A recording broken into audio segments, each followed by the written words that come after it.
প্রিয় দেশবাসী এবং সেনাবাহিনীর অফিসার ও সদস্যবৃন্দ, আসসালামু আলাইকুম। দেশের গর্ব সেনাবাহিনীর মনোবল ও চেইন অব কমান্ড নষ্ট করতে ১৩ জন সেনা সদস্যের প্রহসনমূলক বিচার হচ্ছে আইসিটিতে, যা রাষ্ট্রীয় বাহিনীর সাথে প্রতারণাই নয় বরং দেশবিরোধী শক্তির আস্ফালন। তথাকথিত বিচার বহির্ভূত হত্যাকাণ্ডের দায়ে আইসিটি ট্রাইব্যুনালের দ্বারা ১৩ জন সেনা সদস্যের প্রহসনমূলক বিচার কাজ শুরু করেছে রাজাকার বান্ধব ইউনূস সরকার। বিগত ১৫ বছর ধরে যে সেনা সদস্যরা দেশ থেকে জঙ্গিবাদ নির্মূল, বহিরাগত সন্ত্রাসীদের উৎখাত সহ দেশের নিরাপত্তা ও সার্বভৌমত্ব রক্ষায় কাজ করে যাচ্ছেন, এই বিচার তাদের জন্য যেন এক হুমকি স্বরূপ। ২০২৪ সালের ৫ আগস্ট অবৈধভাবে দেশের শাসন ক্ষমতা দখল করে নেয় ইউনূস গং। সেদিন থেকেই দেশে বুক ফুলিয়ে চলছে হিজবুত তাহরির ও আহসানুল্লাহ বাংলা টিমের মতো কুখ্যাত নিষিদ্ধ জঙ্গি সংগঠনগুলো। জেল থেকে একে একে মুক্তি পায় এই সংগঠনগুলোর নেতারা,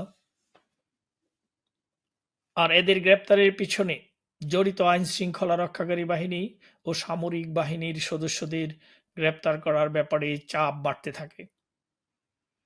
সেই চাপের কাছে নতি স্বীকার করে ২০২৫ সালের অক্টোবর মাসে ১৩ জন সেনা সদস্যকে গ্রেপ্তার করে বিচারের প্রক্রিয়া শুরু করে অবৈধ ইউনূস সরকার।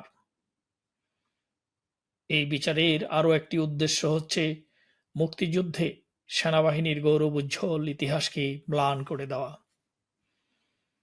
আইসিটি ট্রাইব্যুনাল গঠনের মূল উদ্দেশ্য ছিল যুদ্ধাপরাধীদের বিচার করা।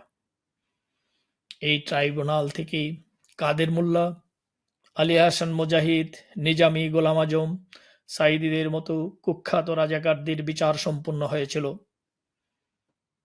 আজ সেই ট্রাইব্যুনাল ব্যবহার করেই মুক্তিযুদ্ধে নেতৃত্ব দানকারী দল আওয়ামী লীগের বিচার করছে জামায়াতে ইসলামীর উকিল তাজুল ইসলাম। যুদ্ধাপরাধী দল জামায়াতে ইসলামীর পক্ষে আইসিটি ট্রাইব্যুনালে লড়াই করেছিল এই তাজুল। এবার সে সেনাবাহিনীর মুখে কালি লেপে দেওয়ার মিশন নিয়ে নেমেছে। জামায়াত ও ইউনূসের অবৈধ সরকারের উদ্দেশ্য একটাই, দেশ থেকে মুক্তিযুদ্ধের ইতিহাস ও স্বাধীনতার চেতনা বিলুপ্ত করে একটি জঙ্গিবাদী পশ্চিমা সন্ত্রাসীদের তাবেদার দেশ গঠন করা এবং গণতন্ত্র, উন্নয়ন ও অসাম্প্রদায়িকতার নাম নিশানা মুছে দেওয়া। কিন্তু এটা কিছুতেই করতে দেওয়া হবে না। আমাদের সবাইকে যার যার অবস্থান থেকে এই অপশক্তির বিরুদ্ধে রুখে দাঁড়াতে হবে, তাদের কালো হাত গুঁড়িয়ে দিতে হবে। জয় বাংলা, জয় বঙ্গবন্ধু, জয় শেখ হাসিনা, বাংলাদেশ চিরজীবী হোক।